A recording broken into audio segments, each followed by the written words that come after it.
Buenas noches a todos, cordial bienvenida. El día de hoy estamos con la doctora Carolina Serrano, realizando este webinar organizado por la Asociación Colombiana de Neurología Infantil para Padres y Cuidadores con un tema muy interesante que es prematuridad y desarrollo, todo lo que las familias deben saber y más en conmemoración del Día de la Prematuridad que se celebró hace unos pocos días. Ya. Entonces, como había mencionado, estamos hoy con la doctora Carolina Serrano, neuróloga pediatra de la Universidad de Antioquia, coordinadora del Comité de Neurología Neonatal de Asconi y docente del módulo de Neurología Neonatal de la Universidad Pontificia Bolivariana, la Universidad de Antioquia y el CES. Me presento, soy la doctora Diana Benítez, médico neuropediatra también de la Universidad Nacional y neuropediatra del Centro Hospitalario Serena del Mar y miembro del Comité de Neurología Neonatal Asconi. Entonces, la metodología que vamos a emplear hoy es, vamos a responder una serie de preguntas que junto con la doctora Carolina hemos elegido porque han sido muy frecuentes por algunos de los padres de bebés prematuros en la consulta. Y también vamos a responder las preguntas o las dudas que vayan surgiendo a través de la conferencia.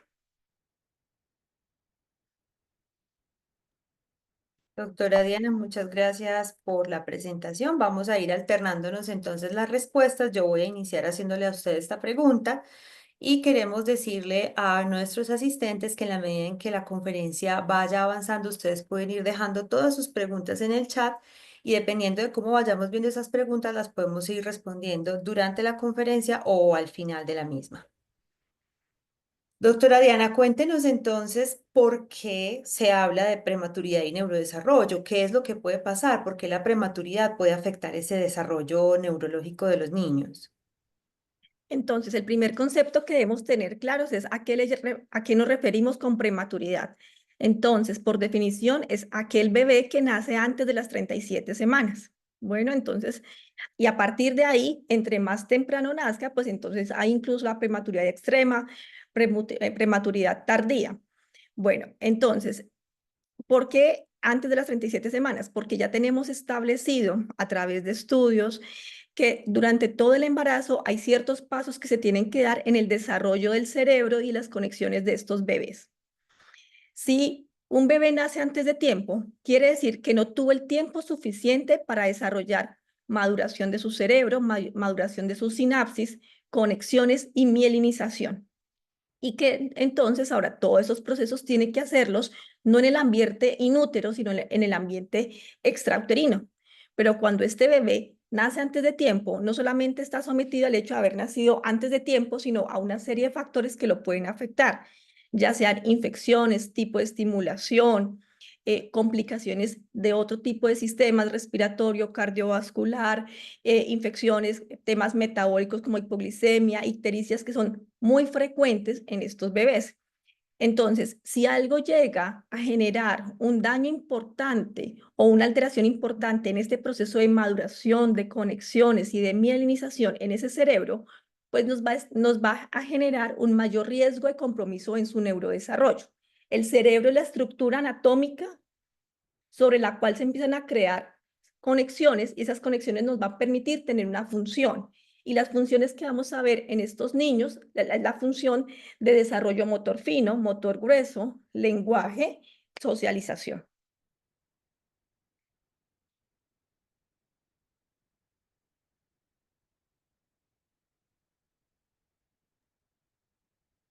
Entonces, doctora Carolina, ¿es normal que un prematuro sea hipotónico?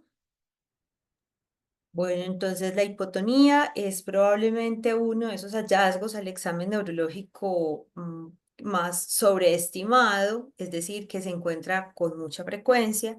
Y nosotros los neuropediatras solemos recibir a los niños que vienen de los programas de seguimiento de alto riesgo porque les encuentran muchas cosas, o la cabeza no crece bien, o su desarrollo no va bien, y entre otras cosas, la hipotonía. La hipotonía como tal, es importante que todos sepamos que no es un diagnóstico, porque es muy común que a los papás les hablen de hipotonía y ellos crean que ese es el diagnóstico.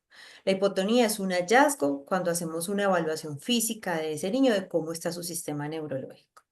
Y esa hipotonía, o es lo mismo que decir un tono muscular bajo, que tiene que ver más es como con esa consistencia que tiene ese músculo que está en reposo, es una forma como el cuerpo nos habla de ese desarrollo, no solamente muscular, sino también del sistema nervioso central, es decir, del cerebro, de las áreas más superiores del sistema neurológico.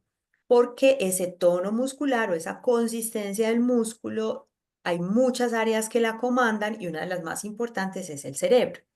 Entonces, la hipotonía como tal, si bien no es un diagnóstico, es solo un hallazgo al examen neurológico, no necesariamente implica una enfermedad o una condición patológica. Cuando la vemos en un niño que fue prematuro o que incluso todavía es prematuro, porque los neurólogos podemos ver los niños incluso antes de que se vayan para su casa al momento del nacimiento, no es un hallazgo que sea explicado por la prematuridad. Ninguna anormalidad al examen neurológico es explicada por la prematuridad. Cada bebé, dependiendo de la edad que tiene al momento del nacimiento, sea prematuro o sea un niño que nace de tiempo, tiene unas características que le pertenecen a esa edad. Cualquier característica que se salga de allí y que se considere anormal, como por ejemplo la hipotonía, hay que buscar siempre la explicación. No es una excusa adecuada decir que es hipotónico porque fue prematuro. Ahora, es común que en los prematuros encontremos alteraciones del tono, sea un tono bajito o un tono muy alto, que en este caso hablaríamos de hipertonía, sin que necesariamente implique una condición patológica de mal pronóstico. Pero casi siempre se requiere una intervención, es decir, valorar qué tanto se beneficia este niño de una terapia y qué tanto se beneficia de que hagamos estudios adicionales. Porque la hipotonía por sí sola no nos dice exactamente qué hay que estudiar, hay que evaluar a todo ese paciente, toda su historia para tomar una decisión con respecto a la hipotonía. Entonces, en conclusión, no, no es normal que un prematuro sea hipotónico. Doctora Diana, cuéntenos entonces cuáles son los cerebros, los exámenes del cerebro que requerirían todos los prematuros, si es que los necesitan. Bueno, lo ideal es que los prematuros sean valorados por neuropediatría, incluso si es posible, estando hospitalizados. Si no es posible, porque definitivamente no todas las instituciones tienen disponibilidad de neuropediatría, sí deben ser valorados y los pacientes deben tener una ecografía transfontanelar con un análisis Doppler. La ecografía nos va a permitir mirar cómo está la estructura de su cerebro, nos va a permitir mirar si hay alteraciones como sangrados que muchas veces podemos encontrar en los neonatos e incluso en los pretérminos y que incluso a veces requiere hacerle seguimiento para mirar qué pasó con esa hemorragia, si resolvió o no. Si hay alteraciones en la sustancia blanca que pueden ser secundarias a cuadros de infecciones en los bebés o por alteraciones también en flujo vascular en algún momento determinado. Y el Doppler también nos va a permitir determinar si hay alguna alteración vascular en ese cerebro. Los, más que para solamente por neuropediatría, es también porque ya es el tamizaje que todos los prematuros tienen que tener y porque también hace parte de la función del cerebro y es que estos bebés también tienen que tener tamizaje visual y tamizaje auditivo. Es eh, es norma que deben tener tamizaje visual y tamizaje auditivo porque son órganos que también se pueden lesionar en los bebés prematuros y que si están lesionados o que tienen alguna alteración, pues van a afectar la función del cerebro.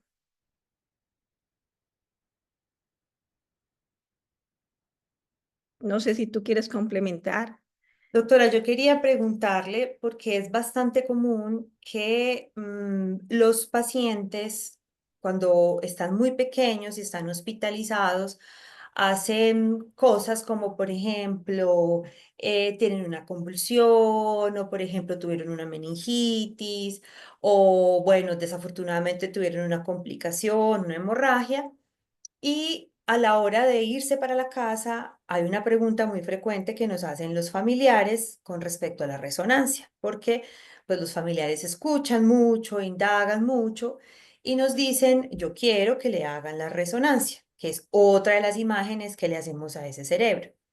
Si usted quiere explicarle a estas familias como cuáles son esas circunstancias, ese momento ideal y cuándo sí o sí definitivamente necesitamos hacer una resonancia.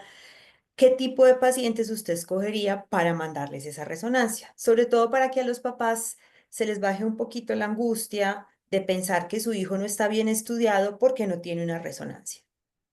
Ah, bueno, entonces mira, no todos los, entonces primero, no todos los prematuros requieren resonancia.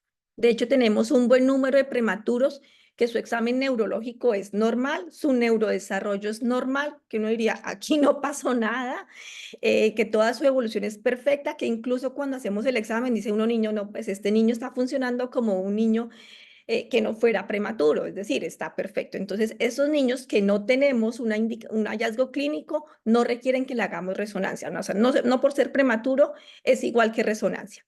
Ahora, si tenemos un niño que en el examen encontramos una alteración, por ejemplo, que no moviliza alguna parte de su cuerpo, que tuvo una convulsión efectivamente, que tuvo una un cuadro infeccioso, pues sí, este paciente sí requiere hacerle una resonancia magnética, es decir, cuando hay una condición adicional y que en el examen neurológico tengo hallazgos que me están diciendo ese cerebro está lesionado o tiene alto riesgo de tener una lesión estructural adicional, a este paciente le envío la resonancia.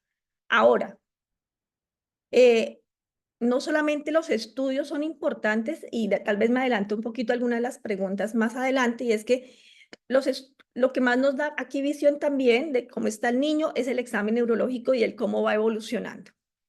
Porque muchas veces hacerle resonancia a un neonato no es fácil, porque cuando está hospitalizado tiene ventilación, tiene muchas bombas, resulta que toca sedarlo, resulta que en la mayoría de instituciones requieren darle anestesia, entonces si su tema respiratorio está muy alterado, no se le puede dar. Entonces, también ese es un factor que nos va a condicionar en qué momento se hace y realmente toca individualizarlo. Eh, y aquí lo importante son el examen neurológico que les hacemos y la intervención y el seguimiento que tienen que recibir los pacientes. No siempre la imagen nos va a definir si tomó o no la conducta. Muchas veces, a veces lo que hacemos es, tome la orden de la resonancia, pero al mismo tiempo hágale la intervención que requiere, porque la resonancia no me puede detener para hacer la intervención que un paciente requiere. Doctora, y a esas familias que a veces se preocupan porque dicen que el bebé tiene demasiadas ecografías y preguntan si eso no les hace daño y encuentran en internet que el cerebro se les puede calentar o que su desarrollo se puede afectar, que el movimiento de las moléculas de agua se puede afectar por la ecografía, ¿qué les podemos decir? Porque hay niños que tienen muchas ecografías y podrán seguir necesitando muchas y ahí es como esa angustia en general de algunas familias. No, cuando un bebecito, cuando ha nacido, yo sé de dónde viene ese estudio y esas preocupaciones. No, la ecografía realmente es una herramienta que no nos va a generar ninguna alteración en esa estructura cerebral. Ahora, resulta que si el niño, yo le hago la ecografía y tengo que moverlo mucho y entonces está intubado, muchas veces incluso dice, no se le va a hacer hasta que el paciente esté más estable para la manipulación. Pero la ecografía tiene muchísimas ventajas. Una es que pueden trasladar el equipo a la cama del paciente, que muy pocos equipos lo pueden hacer. Dos, es que generalmente esto lo hace personal capacitado. Tres, si ustedes ven, o si ustedes, los papás han estado en las unidades, ven que no se demora tanto. Entonces, uno quisiera que se demorara mucho. No, porque saben exactamente qué es lo que van a buscar. El cerebro no se les va a calentar. El gel que le aplican para colocar para colocar el transductor y que mejore la señal no les va a generar ninguna lesión. Muchas veces incluso lo hacen con un guantecito para que no contactar la superficie del bebé y proteger pues, como la barrera. Entonces, esta ecografía no les va a generar ninguna lesión. Bueno, Listo, doctora, perfecto. Yo creo que esa pregunta quedó muy clara. bueno, entonces, doctora Carolina, ¿todos los prematuros tienen retraso en el neurodesarrollo o en el desarrollo? Bueno, esa pregunta me gusta mucho porque tenemos a veces una concepción errada. La respuesta es que no. De hecho, la gran mayoría de los prematuros van a tener un neurodesarrollo que es completamente normal. Estamos hablando solo de neurodesarrollo. La prematuridad es solamente un factor de riesgo. para que falle ese neurodesarrollo o se desvíe de lo esperado o se atrase. Pero no es una causa sí o sí directa. De hecho, cuando el neurodesarrollo se afecta en un prematuro, la causa por la cual se afecta no es la prematuridad, es una lesión que llegó a ese cerebro como consecuencia de la prematuridad. Pero no es adecuado, que vemos también mucho en la consulta, los neuropediatras, que no somos realmente los que cogemos a estos niños de primera, sino que suelen llevárnoslos ya un poco más tarde. No es adecuado decir que el niño aún no camina porque fue prematuro. No es adecuado decir que el niño aún se enreda con la saliva y con el tetero porque fue prematuro. No es adecuado decir que tiene 1 año de edad y aún no se sienta porque fue prematuro. Si bien la prematuridad o digamos, los grupos que siguen a los niños prematuros acostumbran ver con más frecuencia retrasos del neurodesarrollo si los comparamos con otros grupos que siguen niños con otras cosas, patologías netamente respiratorias, qué sé yo, de la piel, cualquier otra cosa. Los grupos de los prematuros, digamos que son un porcentaje de la población en donde yo puedo encontrar más retrasos en el desarrollo o desviaciones del desarrollo. La prematuridad no es una explicación.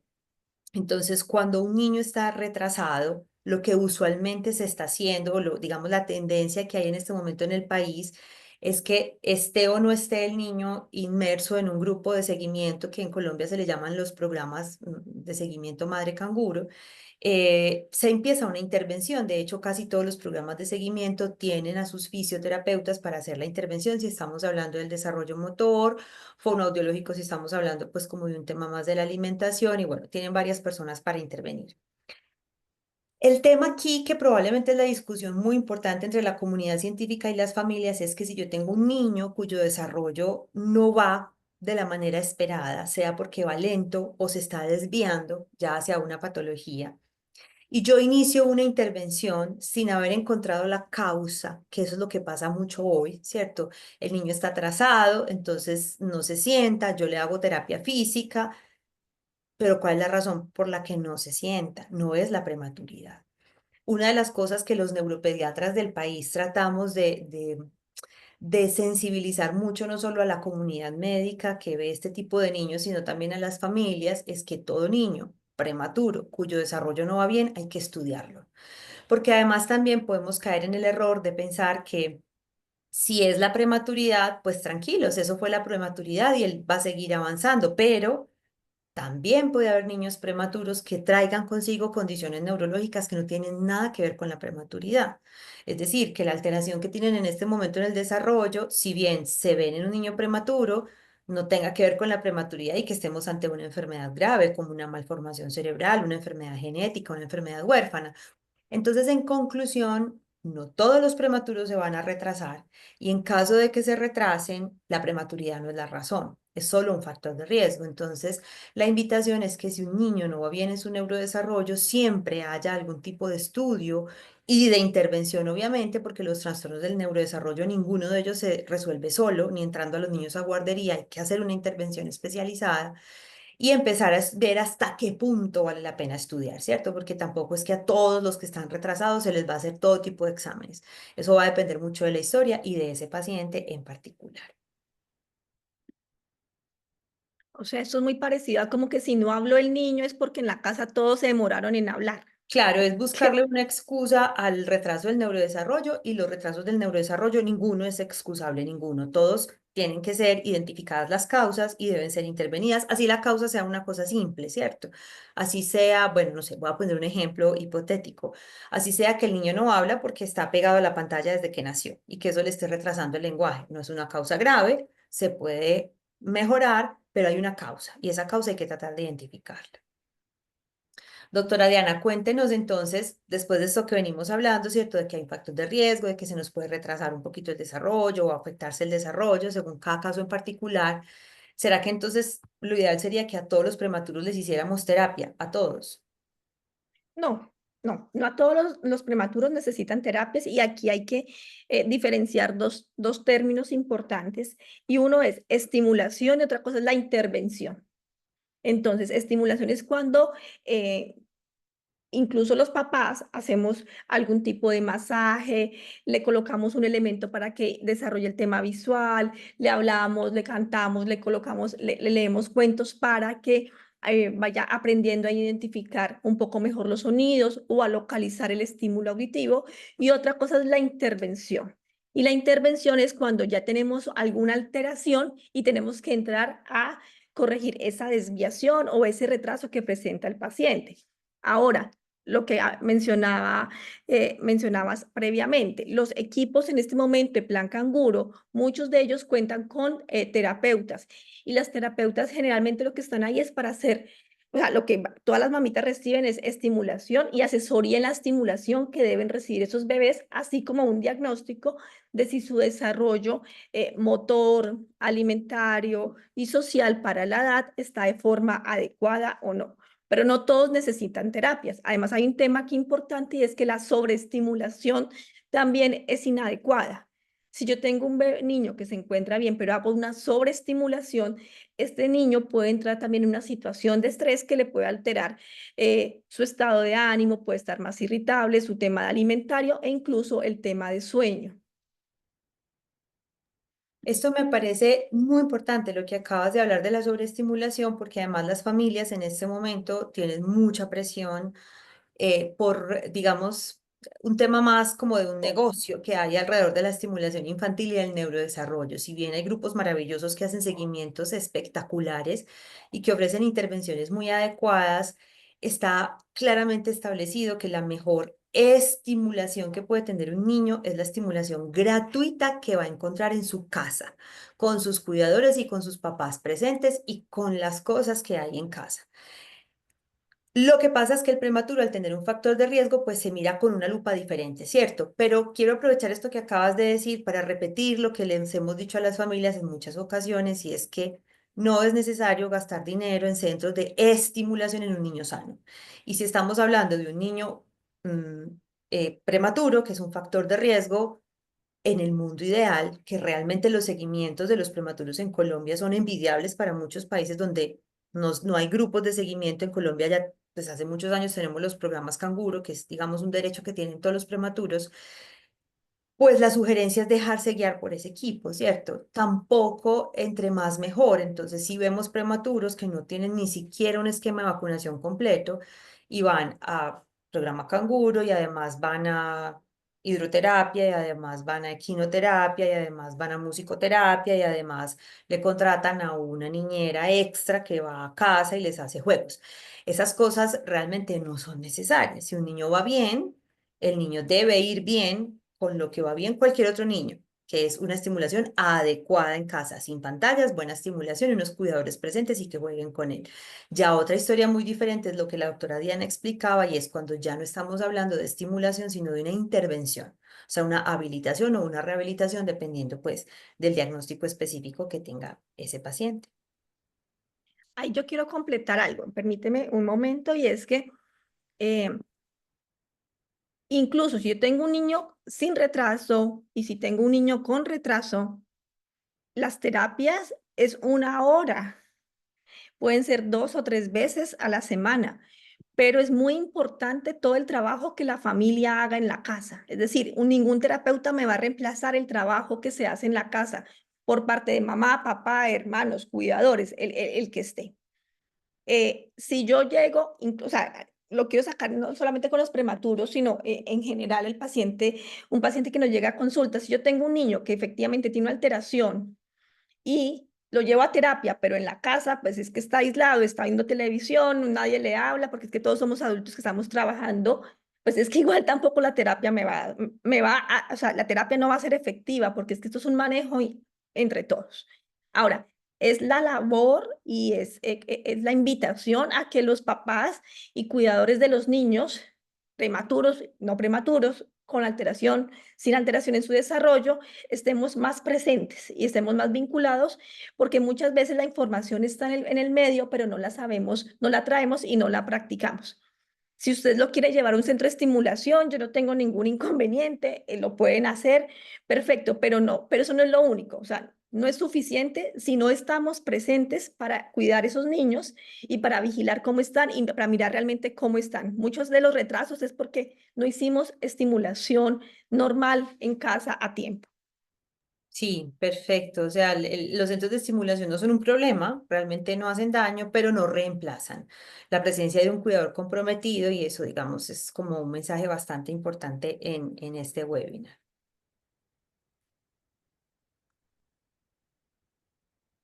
Bueno, ahora la pregunta está desde el otro lado. ¿Qué debo hacer si tengo un prematuro con retraso en el desarrollo? Bueno, lo primero es que hay que consultar inmediatamente, ¿cierto? Los trastornos, los retrasos o las desviaciones del neurodesarrollo, desafortunadamente todavía existen tres cosas que entorpecen mucho el proceso de estos pacientes. La primera es decir, esperemos a ver qué pasa, ¿cierto? De pronto se nivela. Démosle un ratico a ver si de pronto arranca. Eso, desde el punto de vista de los neuropediatras, se considera un error en el abordaje porque un niño que comienza a dar signos de alarma es un niño al que hay que empezar a prestarle atención. No quiere decir que a todos les vamos a hacer resonancias, estudios genéticos, no, no quiere decir eso. Pero sí se necesita desde el momento en que aparece una alarma de que las cosas probablemente no están yendo por donde deben ir, que haya personal especializado que empiece a identificar qué otras cosas hay alrededor que nos indique qué tan rápido tenemos que empezar a estudiar a ese paciente. Eso es como lo primero. Lo segundo, que es como el segundo abordaje que yo creo que deberíamos empezar a desmontar, es pensar que ante la desviación del desarrollo lo que hay que hacer es inmediatamente terapia y ya. Y solo si la terapia no sirvió, entonces ahí sí remitimos al especialista. Realmente los neuropediatras no somos los únicos que podemos evaluar el neurodesarrollo. Obviamente esa es nuestra especialidad, pero Colombia cuenta con pediatras maravillosamente calificados. Todo el personal que trabaja en los grupos de seguimiento de alto riesgo. El problema es que estos grupos de seguimiento, si bien han logrado mucho, y como les decía, mucho más que en otros países, aún nos falta. Entonces, en general, los neuropediatras hemos abogado porque deberíamos estar involucrados en estos grupos de seguimiento de alto riesgo, porque no es lo mismo que sea un neuropediatra quien evalúe el neurodesarrollo a que lo evalúe una persona que de pronto no trabaje con neurodesarrollo todos los días de su vida y que sea su especialidad neta. Entonces, una vez se identifica la alteración del neurodesarrollo, sí, como les decía la doctora Diana, al principio hay que iniciar una intervención, es decir, yo no espero a ver qué me salen los exámenes para tomar una decisión. Ese niño se debe intervenir inicialmente con dos cosas, retirando aquellas circunstancias o características que tenga su hogar y su ambiente que entorpecen el neurodesarrollo y potenciando aquellas que no están. Entonces, ¿qué vamos a retirar? Retiramos sí o sí las pantallas, eso no es negociable. Retiramos la mala alimentación, retiramos el ambiente no favorecedor, el ambiente que es violento, el ambiente donde no haya una buena interacción, una mamá que no esté anímicamente bien, que eso es una causa de retraso del neurodesarrollo, la depresión postparto, una mamá sola, una mamá agotada o una familia agotada. Y potenciamos aquello que se pueda potenciar. Entonces, si el niño, por ejemplo, no está asistiendo a un grupo de seguimiento de alto riesgo, que se ingrese a un grupo de seguimiento de alto riesgo, que se inicie la fisioterapia si el retraso es motor, que se inicie fonoaudiología si el retraso es más del lenguaje o de la parte de la alimentación y que sea valorada la etiología, o sea, la causa de ese retraso. Nuevamente, ser prematuro no explica los retrasos. Hay que identificar si hay una lesión o hay una enfermedad o una condición de fondo.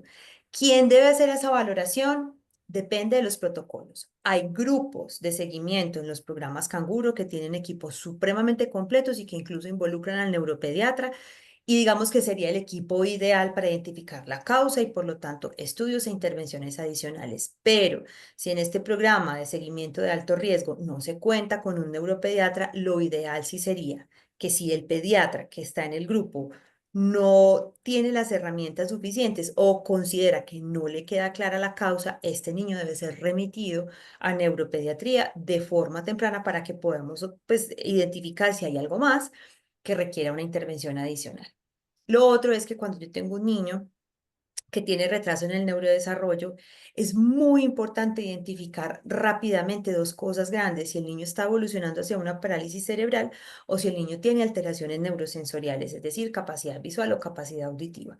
¿Por qué estas dos cosas en particular? Porque son de lo que más impacta la calidad de vida de los niños, y que si la intervención no es ultra temprana, dejan una huella para el resto de la vida que no podemos borrar. Si bien la parálisis cerebral no se puede curar, tampoco la ceguera y la sordera por lesión cerebral sí se pueden mitigar mucho.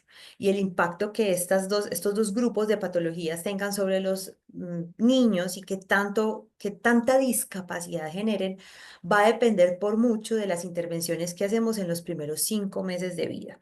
Entonces, ante una alteración, así sea sutil, alguna duda que tenga ese grupo de seguimiento, si no cuentan con neuropediatría, lo ideal sí sería que, si las cosas no van bien, rápidamente ese niño sea remitido. Y si no es remitido y la familia ya escuchó y ya le explicaron y ya le dijeron que ese niño no va bien en el neurodesarrollo, solicitar esa remisión. Bueno, doctora, esta es la pregunta más importante de este webinar, porque eso es lo que quieren saber todas las familias. Yo, como papá, como mamá, como abuela, como tío, como cuidador de un niño prematuro,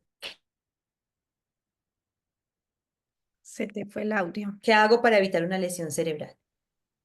Bueno, yo pienso que esta respuesta no se debe abordar solamente desde el momento en que es prematuro, sino aprovechar este espacio y desde antes. Entonces, em, en este momento es muy bien sabido que la salud de la mamá, incluso antes del embarazo, ya impacta en el desarrollo de este bebé.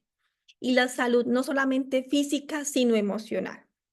Ya está demostrado que si mamá tiene un estrés constante, pues todo su sistema hormonal va a estar alterado, e incluso ese embarazo va a tener algunas dificultades en la viabilidad, eh, en la ganancia de peso, en la restricción del crecimiento intrauterino. Incluso esta mamita puede tener mayor susceptibilidad de infecciones durante el embarazo, y estas van a ser causas adicionales, por ejemplo, para la prematuridad.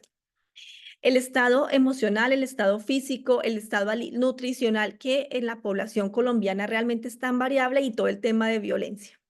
Ahora, otro tema muy importante es el tema de los controles prenatales.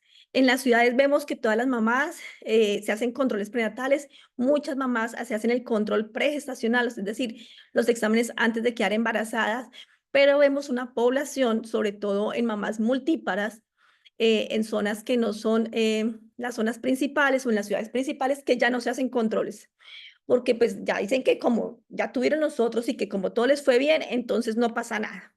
Y el no hacer controles prenatales y el que el niño no nazca en el hospital, pues ya es un factor de riesgo, tanto para si es prematuro como si no es prematuro. Primero, porque si viene alguna alteración no lo podemos identificar, o la identificamos cuando ya tenemos el bebé ahí y nos perdimos un tiempo de intervención. Bueno, entonces la invitación sí es esa. Uno es planear los bebés en la medida de lo posible. Dos, los controles prenatales. Tres, seguir las recomendaciones que nos dan en los controles prenatales. Lo siguiente es que los bebés que nacen prematuros, la mayoría va a estar en una unidad de cuidado intensivo neonatal. Estas unidades de cuidado intensivo en neonatal, la mayoría están capacitadas y siguen unas normas y unos protocolos dependiendo de sus herramientas y dependiendo de sus medidas. Entonces tenemos que seguir estas medidas, porque esas unidades tienen algunas características diferentes a otras áreas de hospitalización. Algunas, los horarios, el no hacer ruido, el no haber fumado, por ejemplo, y entrar a la unidad, el lavado de manos permanente, seguir las recomendaciones que nos dicen en la unidad es importante, porque lo que estamos haciendo es evitar una lesión una lesión o un sobreestímulo que me pueda generar una lesión en ese cerebro. Por ejemplo, si yo quiero ir a visitar al bebé porque es que yo quiero y voy con gripa, y si ese bebé se me enferma en un cuadro respiratorio porque yo no tuve las medidas adecuadas, pues le voy a empeorar. Entonces, si aparte era prematuro y entonces tenía hipoglicemia y entonces ahora está séptico porque le dio un cuadro infeccioso, pues entonces lo que estoy haciendo es propiciando o aumentando el riesgo de tener una lesión cerebral. Eh, Lo mismo, pues en la unidad se hace todas las recomendaciones para el control metabólico, el control de la temperatura, la manipulación y una parte importante también es el tema de la parte nutricional que se le va a brindar a este bebé. Estos niños prematuros que están con intervenciones en las unidades requieren una demanda, tienen una demanda energética alta. Entonces, el poder brindarles una alimentación, una nutrición adecuada, pues es importante, ya sea con la lactancia materna, que sería lo ideal, pero si la situación no lo permite, pues entonces con las fórmulas adecuadas. Y no hay una regla mágica para decir definitivamente no, con esto que voy a hacer, definitivamente mi hijo prematuro no se va a lesionar. Pues no, ojalá.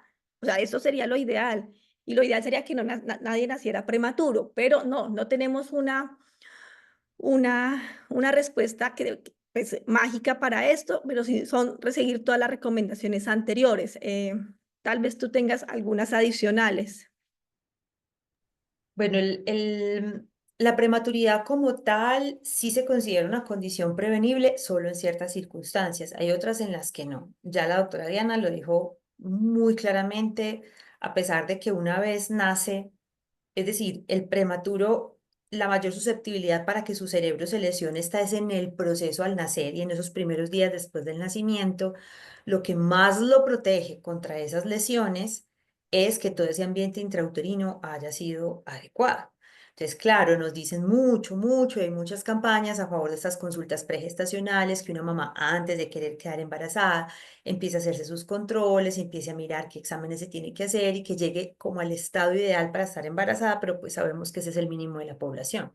De hecho, la prematuridad pues está asociada con pobreza, los índices de prematuridad en Colombia son bastante altos, cada vez hay más sobrevivencia, es decir, los niños a pesar de que nacen prematuros salen vivos de la unidad de cuidados intensivos y esto pues también conlleva, digamos, unas cargas emocionales adicionales en esa familia porque con un bebé prematuro nace una familia de un bebé prematuro. Entonces, aparte de lo que la doctora Diana mencionaba, que es todo el cuidado, todo lo que una familia puede hacer y todo lo que una familia pudiera, entre comillas, controlar para ofrecerle lo mejor de ellos a ese bebé. Una vez el niño nace, hay muchos factores que ya las familias no pueden controlar y que dependen netamente del equipo médico que está manejando a este niño. Pero una vez el niño sale de la unidad y va a su casa, es importante entender que tenemos en casa un prematuro y que eso tiene unas implicaciones adicionales. Lo que la doctora Diana dijo es tan importante que yo lo voy a resaltar.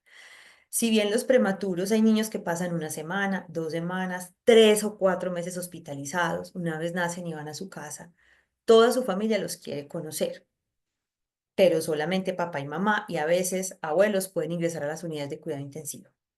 Una vez el prematuro va a casa, no es el momento para recibir visitas. Esta es la recomendación que se le da a todos los recién nacidos. Un recién nacido no se debería visitar hasta que no tenga por lo menos un esquema de vacunación que está por lo menos la segunda dosis de los 2 meses, ¿cierto? Pero además, si las familias quieren tener un papel activo en ese proceso, no para evitar la lesión, porque hay lesiones que no son evitables y que son inherentes al cuidado y a la forma como el bebé nace, pero sí para dar de sí lo que más se pueda para potenciar ese cerebro del prematuro, es comprometerse con el método canguro. Realmente las medidas, aparte de las médicas, las medidas que una familia puede otorgar a un bebé para darle el chance máximo de neurodesarrollo, incluso siendo prematuro, son comprometerse con el método canguro, es decir, sacar las 3 horas mínimas que se requieren para ingresar a una unidad, metérselo en canguro y estar allí con él, y la lactancia materna. Hacer el máximo esfuerzo para que una mamá que esté emocionalmente dispuesta, porque no todas las mamás quieren lactar y eso es respetable, para que una mamá que esté emocionalmente dispuesta sea entrenada de forma adecuada para que pueda lactar, sea de una manera, entre comillas, subrogada, dejando su leche en la unidad para que se la den a su bebé y después hacer un proceso de relactación en casa, o porque no lo pudo lactar y quiere hacer un banco para que cuando su bebé sea dado de alta, pues le puedan dar de su leche. Entonces, como familias, si no pudimos hacer nada antes de quedar embarazados y durante el proceso del embarazo tuvimos dificultades, complicaciones, una vez el bebé nace, si bien están en manos del personal médico, esas dos esos dos ítems son oro y se consideran dentro del pilar de las cosas que mejora por mucho el pronóstico de los niños, las que están en el top 10-10. Entonces, método madre canguro en el hospital y en casa y lactancia materna. Antes de continuar, quiero recordarles que pueden ir dejando sus preguntitas porque ya, digamos, las que nosotros trajimos, ese recopilado de los pacientes que hemos tenido, ya vamos terminando, entonces sí vayan aprovechando para que dejen sus preguntas en el chat para que al final de la conferencia pues las podamos responder.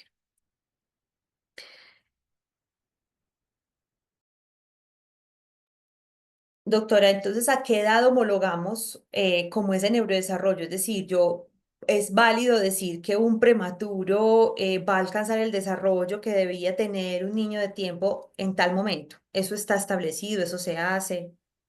Sí, bueno, lo primero es que cuando tenemos un bebé que ha nacido prematuro, lo evaluamos inicialmente con la edad gestacional corregida. Y la edad gestacional corregida es a la edad que tiene en este momento de vida, restarle las semanas que le hicieron falta para completar las 40 semanas. Y evaluamos el neurodesarrollo que debe tener para ese momento. Si lo tiene completo, entonces seguimos evaluando y paramos hasta cuando ya veamos que no cumple ningún otro hito de desarrollo. Esto es más o menos la forma en que se hace. Ahora, sí hay una edad establecida y es que esperamos que a los 2 años, a más tardar, el niño haya alcanzado el neurodesarrollo que tiene que tener. Es decir, hasta los 2 años hacemos la edad gestacional corregida y esperamos que a los 2 años él ya haga todo lo que hace a los 2 años un niño. Ahora, ¿puede alcanzarlo antes? Sí. Muchos niños incluso al mes, a los 2 meses están o a los 3 meses están igual en desarrollo que otros niños, pero la edad máxima es ese. Perfecto. Ahora, eso no quiere decir que voy a esperar hasta los 2 años si va mal, a ver si de pronto a los 2 años lo alcanzó, ¿cierto? Lo que habíamos dicho, en el momento en el que el niño no va bien, vamos a hacer hay ciertas pautas para seguir. Antes de continuar, quiero responder una pregunta para que no se nos diluya y es que alguien me dice, no entendí lo de la segunda dosis. Lo que pasa es que cuando el bebé nace se le pone la primera dosis y las familias acostumbran a iniciar el esquema a los 2 meses. Lo que pasa es que realmente el esquema inició al nacimiento porque hay unas vacunas que se ponen justo en el nacimiento y antes de darles de alta. Entonces, cuando hablamos de la segunda dosis, estamos hablando realmente de las vacunas que se ponen a los 2 meses, donde, digamos, el esquema tiene, algunas de ellas tienen una segunda dosis porque la primera se les puso al momento del nacimiento. Pero es básicamente que el niño tenga ya algo de inmunidad para que, digamos, el riesgo no sea tan alto. Tampoco podemos decir que tiene que ser un esquema completo, porque el esquema se completa casi a los 5 años de edad, pero sí que por lo menos ese proceso de inmunidad haya iniciado.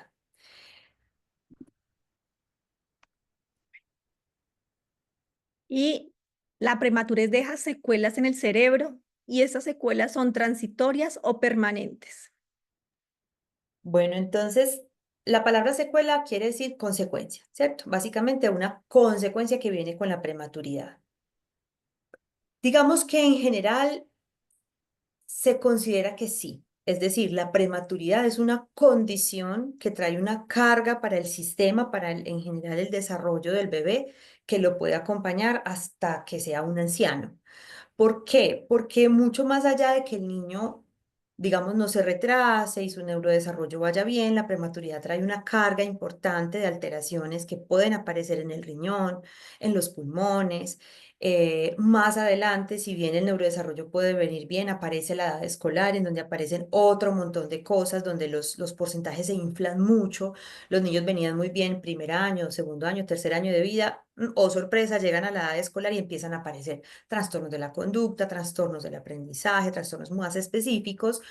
En la adolescencia sabemos que los prematuros tienen más riesgo de consumo inadecuado de sustancias, que el adulto que viene a haber sido prematuro tiene mayor riesgo de fallar en su trabajo, de fallar en sus relaciones interpersonales, es decir, si hay una especie de huella que deja la prematuridad sobre las personas, pero no es una huella que hable de una mala vida, es una huella de unos factores de riesgo. Entonces, podríamos decir a muy grandes rasgos que la prematurez sí pudiera dejar secuelas en el cerebro, incluso en aquellos niños a los que clínicamente, entre comillas, no se les nota.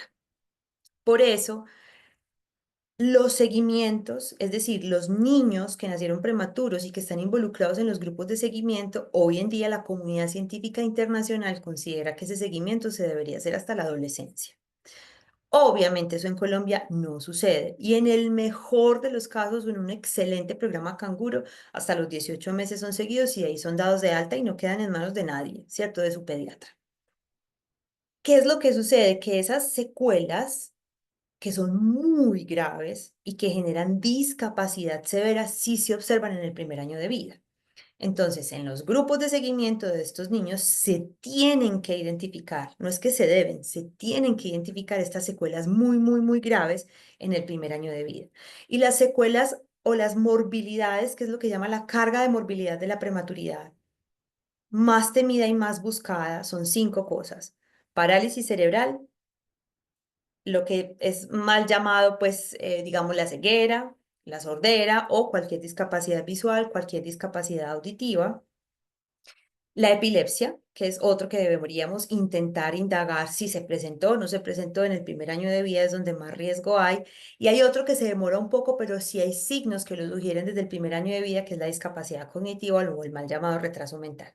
Un recién nacido prematuro que sobrevive a estas 5 cosas en el primer año de vida probablemente tenga un buen pronóstico en el tiempo, pero eso no quiere decir que no aparezcan después otras cosas, como lo decíamos, en la etapa escolar y otros órganos que se pueden ver afectados por el simple hecho de la prematuridad. Ahora, no se considera que la prematuridad de secuelas transitorias, porque como tal lo que la prematuridad genera sobre ese cerebro en desarrollo es una huella que queda para siempre y ese cerebro queda funcionando de esa manera, porque lo que le sucede al cerebro prematuro es que esas células de ese cerebro que se vieron afectadas por la prematuridad aprenden a sobrevivir de una manera diferente a las células del cerebro del niño que nace de tiempo.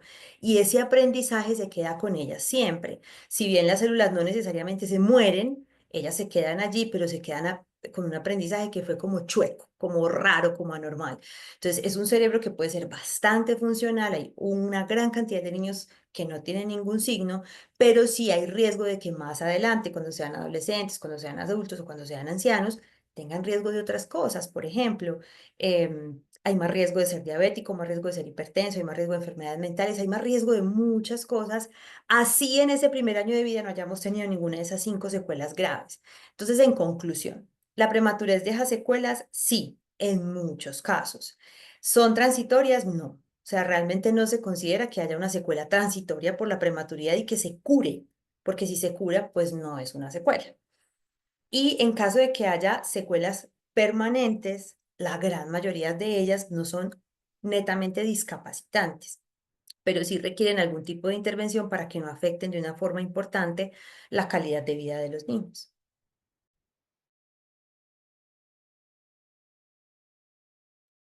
Bueno, antes de pasar a las preguntitas, la doctora Diana y yo queríamos era dejarles esta maravillosa noticia. Si bien los prematuros tienen, digamos, una legislación que los cobija en Colombia, ya para el 6 de noviembre de este año se estableció las disposiciones para garantizar el acceso obligatorio a los programas de seguimiento que en Colombia se llama el programa Madre Canguro.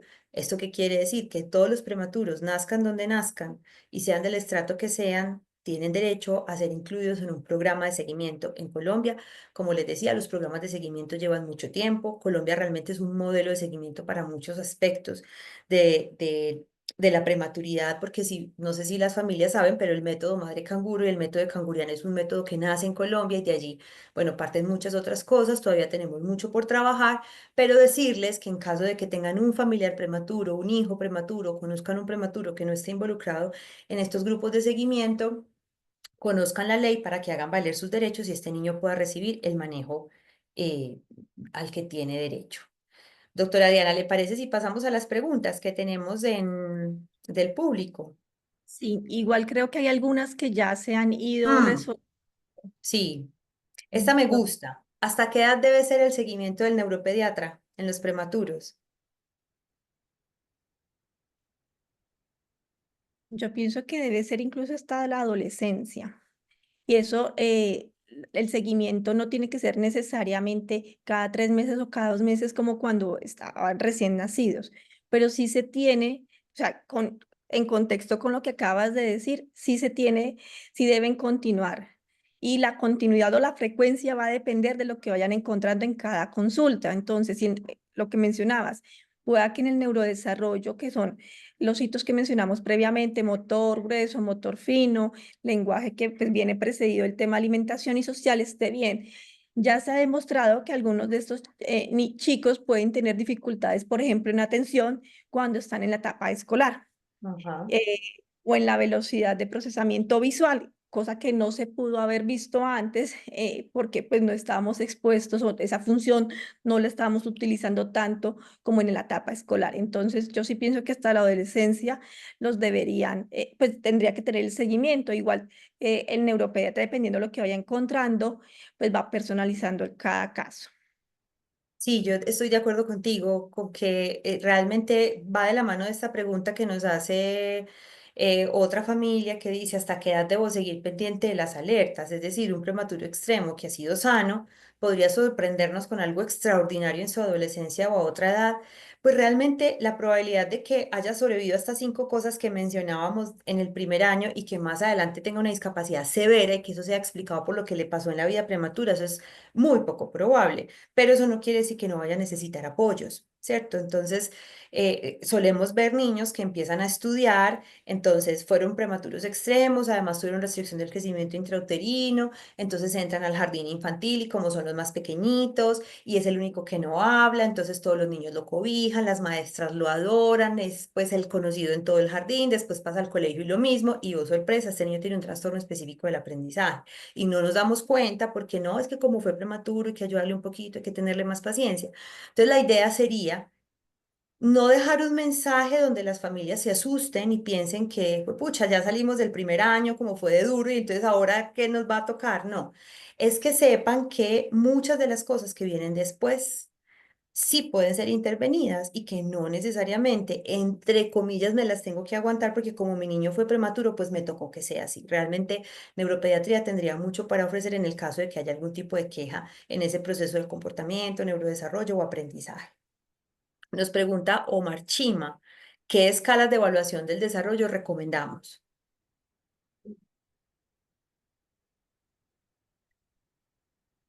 Pues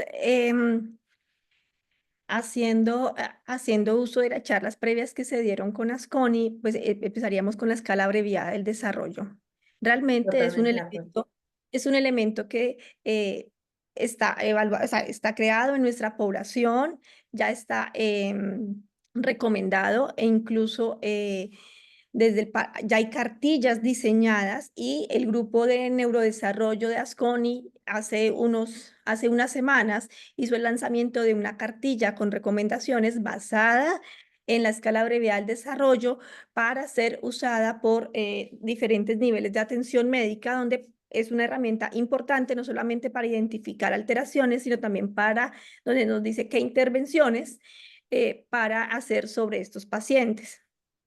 Sí, estoy de acuerdo también contigo, Diana, en que la escala breve del desarrollo es una herramienta muy, muy, muy buena. De pronto no la estamos usando tanto como se debería, requiere pues entrenamiento y un tiempo de aplicación, pero realmente el tema de las escalas, ojalá todos los programas hicieran la misma escala. Pero lo importante es que el programa como tal, todos los que pertenecen a ese programa de seguimiento, hagan la misma escala y que sepamos qué vamos a hacer con la escala. Yo no gano nada haciendo una escala y determinando que un niño está en color rojo porque está retrasado y qué hago con esto, si no sé qué hacer con eso. Entonces, a mí también me gusta mucho la escala variable del desarrollo. Sé que desde el punto de vista, digamos, legislativo se está intentando hacer un consenso de cuál es la escala que deberían manejar todos los programas de seguimiento canguro. Hay escalas maravillosas, bueno, hay muchos que utilizan Griffins, todavía hay gente que está haciendo bastante Hammersmith, hay muchas, pero si tuviéramos que escoger solo una, yo creo que la herramienta que nosotros tenemos, que es local, que está muy bien diseñada, que está bien sustentada, que no es difícil de hacer y que es nuestra, sería una herramienta bastante buena. Ruth Castro nos dice, todos los estudios de prematuros no complicados comentan que al año ya debe haber logrado el desarrollo equivalente a su edad cronológica. Claro, es que digamos que a lo que nosotros nos referimos es a que se ha considerado que a los 2 años se termina, como se hace ese switch de los neurotransmisores y se hace ese switch como en la girificación cerebral es el punto en donde uno dice el proceso de mielinización está completo y lo que quedó, quedó.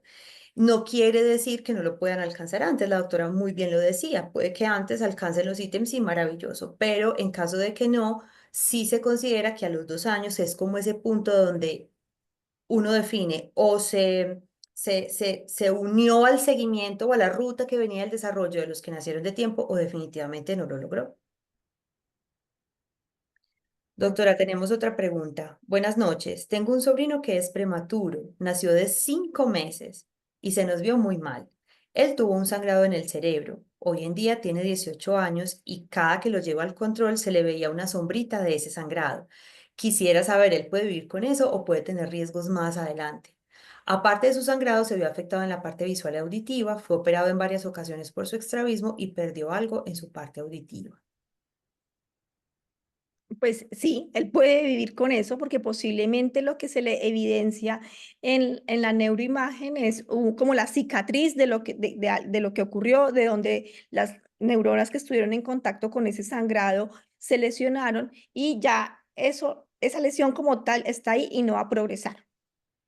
Él va a seguir viviendo, pues viviendo con esa alteración, o sea, con esa, Ujú, con ese hallazgo que le encontraron ahí. Ahora, ya depende qué tipo como de sombrita o de cicatriz o de lesión es la que tiene. Podría aumentar el riesgo de algunas condiciones, dependiendo también dónde se localice. Por ejemplo, una de las condiciones que podría aumentar el riesgo puede ser epilepsia, sin que necesariamente lo presente, pero ya se tendría que evaluar personalmente qué es lo que le encuentran y lo que le evalúan. ujú. Muy bien. Hay una pregunta de Ana Bolena que dice, ¿el niño prematuro puede tener una condición del lenguaje? Claro, de hecho, una de las áreas que más tiende a afectarse es el lenguaje. Lo que pasa es que la prematuridad no lo explica. Habría que entrar a mirar qué es lo que le pasó al ser prematuro que lo lleva a que no desarrolle un lenguaje adecuado. Pero sí, por supuesto. Sin embargo, a la mayoría les va muy bien, ¿cierto? Nosotros estamos hablando de pacientes que tienen afectaciones en su neurodesarrollo y que generan alarma, pero a la gran mayoría de los niños les va supremamente bien y no quedan con ninguna secuela. Aquí hay otra pregunta. Dice, ¿valdría la pena adicionar escalas de Bailey o Early Language? ¿Qué pensás, Dianita, del Bailey y otras escalas? Son dos escalas muy, muy buenas que dan excelentes em, ítems de desarrollo y te dicen el coeficiente de desarrollo y que las podemos seguir aplicando y que nos van a mirar progresión según la intervención que el paciente reciba o no. Ahora, ¿qué es lo importante? Que quien las aplica tenga el entrenamiento y que sepa aplicarla y que tenga los elementos para aplicarla y para interpretarla de manera adecuada. Ahora, como Ujú, decían los profesores, aplique la que mejor sepa aplicar. O sea, si así usted es. sabe aplicar Bailey y tiene toda la experiencia, pues aplíquela, eso le va. O sea, pero si usted no sabe aplicar una escala y las va cambiando de manera constante, pues entonces no, realmente no estamos haciendo un trabajo adecuado. Sí, en cuanto a eso quería contarles que este comité de neurología neonatal estuvo participando en una discusión que hubo con diferentes entes del país para tratar de identificar precisamente esto, con cuáles serían los lineamientos mínimos para estos programas de seguimiento y bueno, qué escalas vamos a plantear para que todos hagamos la misma escala. Y obviamente la escala de Bailey 3 salió como una de las abanderadas porque pues se hace en muchas partes y si queremos publicar nuestros resultados y compararnos con otros países sería la escala ideal, pero tiene un grave problema y es que su capacitación cuesta. Entonces encarecería mucho los programas de seguimiento. Y en un país como el nuestro, lo ideal sería utilizar una escala que sea corta, rápida, sencilla y que sea gratuita. Por eso yo creo que Hammersmith ha ganado tantos adeptos porque es corta, sencilla, fácil y gratuita. Bailey es maravillosa, probablemente cuando queramos hacer algún tipo de publicación, pero no se ha considerado tan práctica y realmente sí se requiere, como dice la doctora Diana, un entrenamiento que no es barato y quién va a cubrir con esos costos y necesitamos que de Bailey sepan el pediatra, el fonoaudiólogo, el fisioterapeuta, la enfermera, todos los que estén involucrados en seguimiento. Entonces, probablemente es importante que las familias conozcan que de esto sí se ha hablado, que en el país sí estamos interesados en tomar decisiones adecuadas, pero que hay muchas cosas a tomar en cuenta antes de definir la escala ideal. Ok. Y Beth Mantilla dice, tengo un prematuro y veo que su desarrollo emocional es diferente a otros niños. Es un niño más sensible, que se frustra rápido, con grandes estallidos de ira. ¿Tienen algunas recomendaciones para el seguimiento y apoyo en el desarrollo continuo? Bueno, está, este es un tema muy especial porque si vemos que los prematuros son un poco más sensibles y devolvámonos a cuando estuvo hospitalizado. Estos son niños que tuvieron muchos más estímulos que cuando tenían que estar en la barriguita, en el útero de mamá, donde tienen un ambiente adecuado, pues ya no estaban en una unidad donde tenían que manipularlos, tocarlos, el pito de las máquinas, la manipulación para colocarle los medicamentos, el tocarlo. Entonces, lo que se ha encontrado por un lado es que toda esta estimulación que este bebé prematuro recibió, sí me va a cambiar y va a modificar las respuestas que yo tengo hacia ciertos estímulos y se va a modificar no solamente desde el punto de esta reacción de ira, sino que los vemos que ante ciertas situaciones se van a poner más taquicárdicos, más sudorosos, más ansiosos. Entonces, ahí, y adicionalmente, dentro de las alteraciones que uno podría encontrar ya a nivel microscópico, digámoslo así, es que la corteza prefrontal es una de las áreas que puede tener mayor compromiso en los niños prematuros. Y la corteza prefrontal, su maduración se puede alterar en los prematuros o se puede retrasar o se puede desviar. Y la corteza prefrontal es la encargada de modular el tema, la reacción a las emociones. Entonces yo lo puedo ver que incluso emocionalmente es como si fuera un niño mucho más pequeño o que sus reacciones son así, son explosivas. Y la recomendación ahí es empezar a identificar cuáles son los factores que le generan esto, hacerle un acompañamiento y esos niños sí requieren mucho manejo por psicología para enseñarles a manejar las emociones. Y una cosa de recomendación para los padres es que no sirve que les digan, no reacciones así, eso no funciona. O sea, ¿qué hacemos? ¿Qué hacemos si cuando yo paso por enfrente del perro de la vecina me da taquicardia? ¿Cómo lo controlo yo? Entonces aquí con los niños pasa lo mismo. Si yo le digo, pero es que eso no pasó nada, pero para él lo es todo. Y eso que les invalidemos su emoción, pues los pone peor y los frustra muchísimo más. Y estos niños muchas veces no tienen los elementos para expresar realmente lo que están sintiendo. Entonces aquí importante el apoyo con psicoterapia, tanto para los cuidadores como para este niño. Perfecto. Bueno, nosotros les agradecemos, ya es tiempo de ir cerrando, de hecho nos pasamos un poquito del tiempo. Los invitamos a que pues visiten la página de la Asociación Colombiana de Neurología Infantil. Allí tenemos pues información que puede ser relevante para las familias, que estén muy pendientes de estos webinars que estamos desarrollando para familias. En el canal de YouTube han quedado algunos de los que hemos hecho previos en temas varios. Les agradecemos mucho su atención. Doctora Diana, muchas gracias por su tiempo y disposición. De mi parte también les agradezco, me despido y les deseo una feliz noche. Muchas gracias a todos, muchas gracias por la invitación y por la participación.